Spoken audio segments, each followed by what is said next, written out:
warahmatullahi wabarakatuh. Sebelumnya perkenalkan, nama saya Muhammad Anda Pratama, NIM 1930202289. Di sini saya akan menjelaskan materi mengenai bagaimana pengertian evaluasi belajar peserta didik.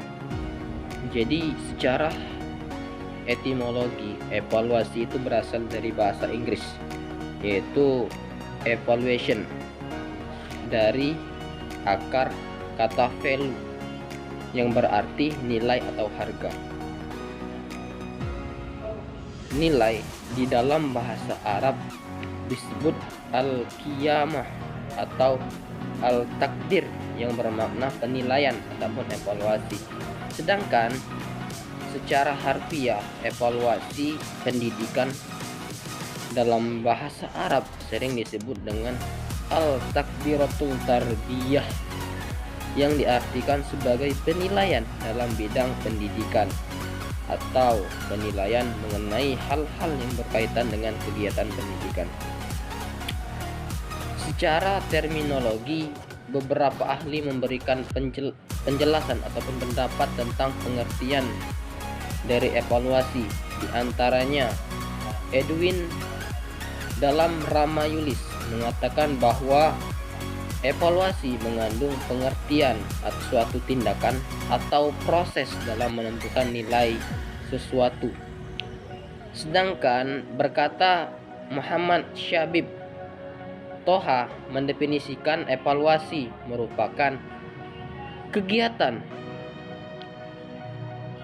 yang terencana untuk mengetahui keadaan objek dengan menggunakan instrumen dan hasilnya dibandingkan dengan tolak ukur untuk memperoleh kesimpulan.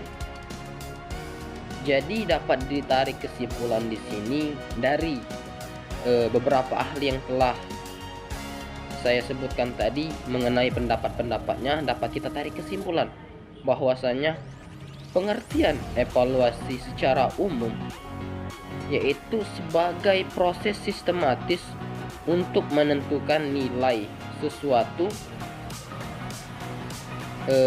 melalui penilaian untuk menentukan cara ataupun membandingkan dengan kriteria. Sedangkan evaluator dapat langsung membandingkan dengan kriteria umum dan dapat pula melalui pengukuran terhadap sesuatu yang dievaluasi kemudian membandingkan dengan kriteria tertentu. Mungkin itu saja untuk penjelasan mengenai pengertian dari evaluasi pendidikan.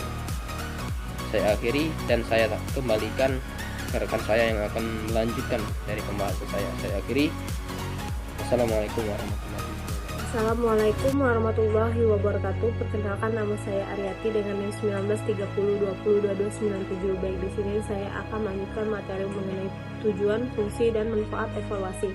Pertama, tujuan evaluasi. Evaluasi adalah suatu kegiatan yang disengaja dan bertujuan. Kegiatan evaluasi dilakukan dengan sadar oleh guru dengan tujuan untuk memperoleh kepastian mengenai keberhasilan belajar peserta didik dan memberikan masukan kepada guru mengenai apa yang dia lakukan dalam kegiatan pengajaran. Dengan kata lain, evaluasi yang dilakukan oleh guru bertujuan untuk mengetahui bahan-bahan yang disampaikan apakah sudah dikuasai atau belum oleh peserta didik. Dan selain itu, apakah kegiatan pengajaran yang dilaksanakannya itu sudah sesuai dengan apa yang diharapkan atau belum. Dengan demikian, tujuan evaluasi adalah untuk memperbaiki cara pembelajaran, mengadakan perbaikan dan pengayaan bagi peserta didik, serta menempatkan peserta didik pada situasi pembelajaran yang lebih tepat sesuai dengan tingkat kemampuan yang dimilikinya. Tujuan lainnya adalah untuk memperbaiki dan mendalami dan memperluas pelajaran. Dan yang terakhir, untuk memberitahukan atau melaporkan kepada orang tua atau wali murid mengenai penentuan kenaikan kelas atau penentuan kelulusan peserta didik. 2. Fungsi evaluasi. Jadi evaluasi mempunyai beberapa fungsi berdasarkan Undang-Undang Republik Indonesia Diknas Nomor 20 Tahun 2003 Pasal 58 Ayat 1 bahwa evaluasi hasil belajar peserta didik dilakukan untuk membantu proses kemajuan dan perkembangan hasil belajar peserta didik secara berkesinambungan. Menurut Muhammad Ngalim Purwanto bahwa kewajiban bagi setiap guru untuk melaksanakan kegiatan evaluasi itu mengenai bagaimana dan sampai di mana penguasaan dan kemampuan telah dicapai oleh peserta didik tentang materi dan keterampilan mengenai mata pelajaran yang telah diberikan. Dari pendapat tersebut, dapat dipahami bahwa evaluasi mutlak dilakukan dan merupakan kewajiban bagi setiap guru dalam setiap saat melaksanakan kegiatan pembelajaran. 3. Manfaat evaluasi. Secara umum, manfaat yang dapat diambil dari kegiatan evaluasi dalam pembelajaran yang pertama yaitu memahami sesuatu, kedua membuat keputusan, ketiga meningkatkan kualitas pembelajaran. Sementara secara lebih khusus, evaluasi akan memberi manfaat bagi pihak-pihak yang terkait dengan pembelajaran, seperti peserta didik, guru, dan juga kepala sekolah. Bagi peserta didik mengetahui tingkat pencapaian tujuan pembelajaran, memuaskan atau tidak memuaskan. Bagi guru, pertama mendeteksi peserta didik yang telah dan belum menguasai tujuan, apakah melanjutkan atau remedial atau penggayaan. Kedua, ketepatan materi yang diberikan seperti jenis, lingkup, tingkat kesulitan, dan sebagainya. Ketiga, ketepatan metode yang digunakan. Dan bagi kepala sekolah, pertama hasil belajar cerminan kualitas sekolah, kedua membuat program sekolah, tiga pemenuhan standar.